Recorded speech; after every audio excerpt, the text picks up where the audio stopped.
Hello student, welcome to Barakpur Senate Public Higher Secondary School. I am Tabassum Ara, I am assistant teacher of Hindi. विषय हिंदी कक्षा 4 पाठ 14 नसरुद्दीन का गधा। पाठ परिचय। प्रस्तुत पाठ में हम मुल्ला नसरुद्दीन की हाजिर जवाबी के किस्से के बारे में जानेंगे कि वह किस प्रकार सामने वाले को उसके अपने ही शब्दों के जाल में उलझा देते थे। मुल्ला नसरुद्दीन के तर्क और वाक कौशल अद्भुत होते थे। पाठ का सारांश। बादशाह का दरबार लगा हुआ था। वह अपने सभी दरबारियों और मंत्रियों के साथ बैठे हुए थे। चीन देश से एक विद्वान दरबार में उपस्थित होते हैं।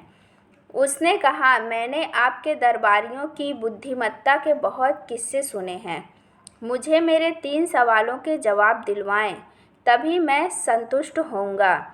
बादशाह अपने दरबारियों की प्रशंसा सुनकर बहुत खुश हुए। उन्होंने उसे बैठने के लिए कहा और उनके 3 सवाल पूछे। विद्वान के 3 सवाल इस प्रकार थे। पहला, पृथ्वी का केंद्र बिंदु कौन से स्थान पर है? दूसरा, आकाश में कुल कितने तारे हैं? तीसरा, मेरी दाढ़ी में कितने बाल हैं? विद्वान के ऐसे अजीब सवाल सुनकर दरबार में सन्नाटा छा गया। उनके सवाल का कोई भी जवाब नहीं दे पा रहा था। विद्वान ने यह देखकर बादशाह से कहा, क्या आपके दरबार से मुझे अपने सवालों के जवाब लिए बिना ही वापस जाना होगा? बादशाह ने कहा, नहीं नहीं, आपको आपके सवालों के जवाब जरूर मिलेंगे। बादशाह ने मुल्ला नसरुद्दीन को दरबार में बुलाया। मुल्ला नसरुद्दीन अपने गधे के साथ दरबार में उपस्थित हुए। वह झुककर बादशाह को सलाम करते हैं।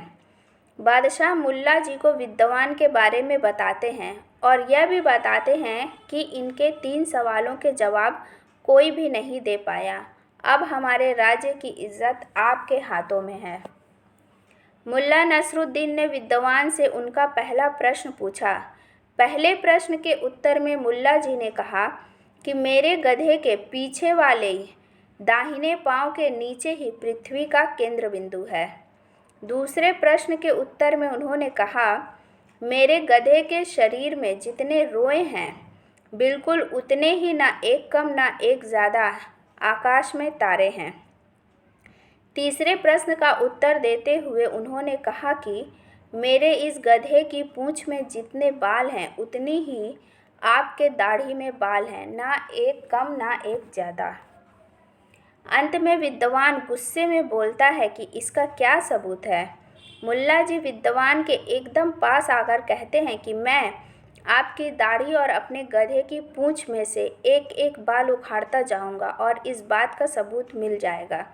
इतना सुनते ही विद्वान के होश उड़ गए। उसने कहा कि साबित करने की कोई ज़रूरत नहीं है, बस मैं हारा और आप जीते। मुल्ला नसरुद्दीन का जवाब सुनकर बादशाह बहुत खुश हुए और वह कहते हैं, वाह मुल्ला जी, आप सचमुच हाजिर जवाब हैं।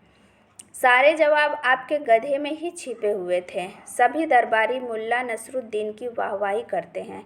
इस प्रकार मुल्ला नसरुद्दीन ने अपनी सजगता और तार्किकता से समस्या को हल कर लिया। धन्यवाद।